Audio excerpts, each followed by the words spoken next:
Okay, so let's go ahead and try to find a formula for the sum of the first n natural numbers. So to do that, let's start by defining a sequence of natural numbers. We'll call this a sub n.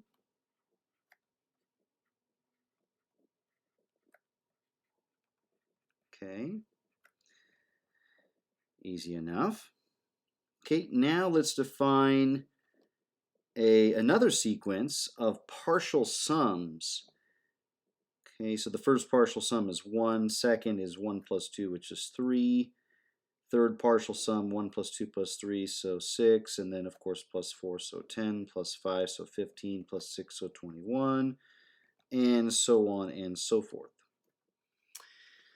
Now, as we attempt to describe a pattern here, we want to find, hopefully, a constant difference. We know for sure we don't have a constant first difference. These numbers are all different. Okay, but we do indeed see a constant second difference developing here. And remember, a constant second difference, if you've taken real analysis or number theory, a constant second difference means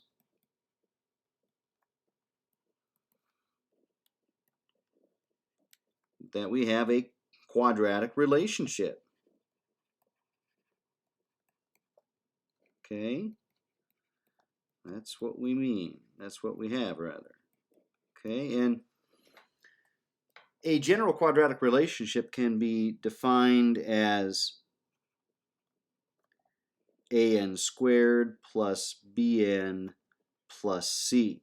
Okay, and of course, we're not talking about a continuous function. We're talking about a discrete valued function, so little n would have to belong to the set of positive integers, wouldn't it? Yes, it would. Okay, very good. Now, if I want to find the first partial sum, I would plug in n equals 1 and the output would be 1. If I wanted to find the second partial sum, I'd plug in n equals 2, the output would be 3. Third partial sum, plug in n equals 3, output would be 6. Notice I have three unknowns, a, b, and c, so it won't be necessary for me to really find any equation beyond that. Three equations, three unknowns. If you study linear algebra, you'll understand, and just matrices in general, that if the number of equations is equal to the number of unknowns, there's a possibility for a unique solution, and that's what we're looking for, because we're looking for an explicit formula, okay, for the sum of the first n natural numbers here. Okay, so here we go, plugging in 1 and getting 1 out. Let's take a look. Plugging in 2 and getting 3 out. Okay. Plugging in 3 and getting 6 out. Okay. Here we go. This is a system that we would want to solve. Okay, it could be another system. I could plug in 4 and get 10 out, plug in 5, get 15 out, 6, get 21 out.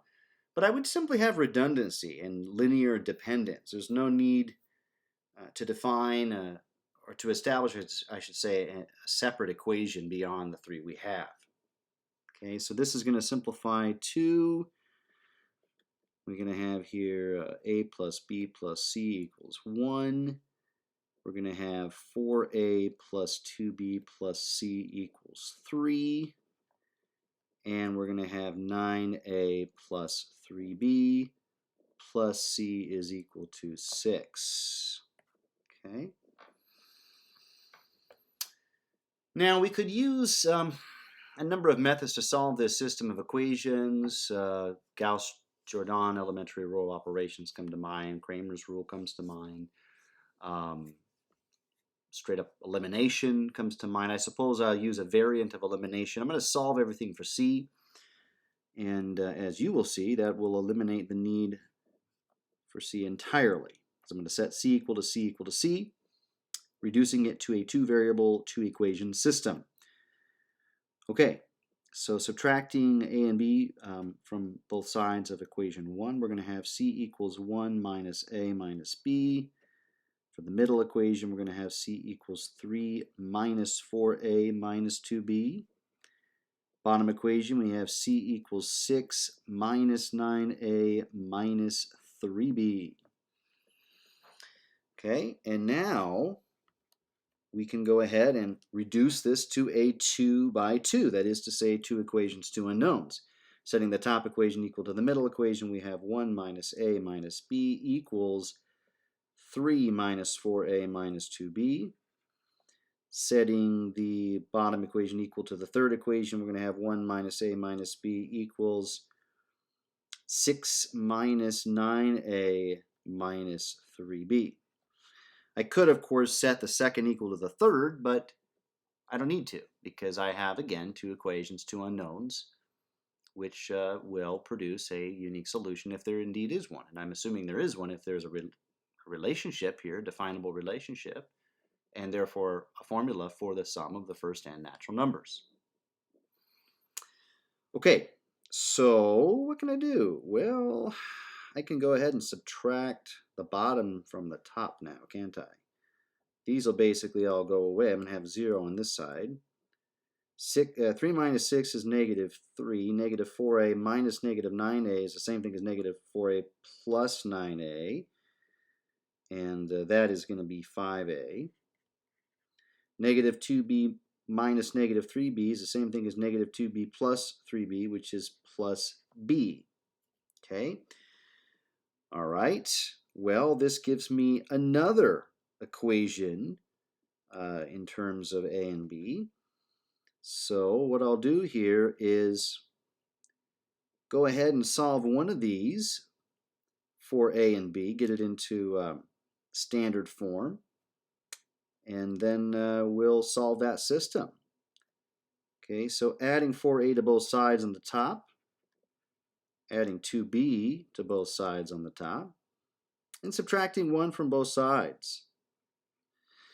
Okay, and then this one, we're going to keep 5a and b where they are, and we're going to add 3 to both sides. Okay, so again, we're just having subtracted the bottom equation on this side from the bottom equation on this side. We're going to have this equation, which we're now going to set up with another system with the top equation. I can subtract now the bottom from the top here, and it's going to give me negative 2a equals negative 1. So we can clearly see, dividing both sides by negative 2, that a is equal to 1/2. Okay. Well, if a equals 1/2, we can easily find b. Let's just plug it into this lower equation here. 5a, which is 1/2, plus b equals 3. Okay, so that means that 5/2 plus b is equal to 3. Well, 3 is the same thing as 6/2, and if I subtract 5/2 from both sides, we can see b also equals 1/2. Okay. Okay, well, if a and b are both 1/2, then c would be 0, right? Let's quickly establish that. All right, that's not bad. So we're done. Okay, so the formula for the sum of the first n natural numbers is going to be an squared plus bn plus c. In other words, 1/2 n squared plus 1/2 n plus 0. And that's going to, we can write that in factored form as n times the quantity n plus 1 over 2. So there you go. Hopefully you found this video helpful. I'm sure that you've all, well, most of you, I'm sure, have seen this formula and know how it works, but have you known why it works? Now you do, hopefully. Please let me know if you have any comments or questions and recommendations for future content. We love proving math statements around here, physics statements, and we are open to your suggestions. Have a great rest of your day, and thank you for watching. We will see you in the next video.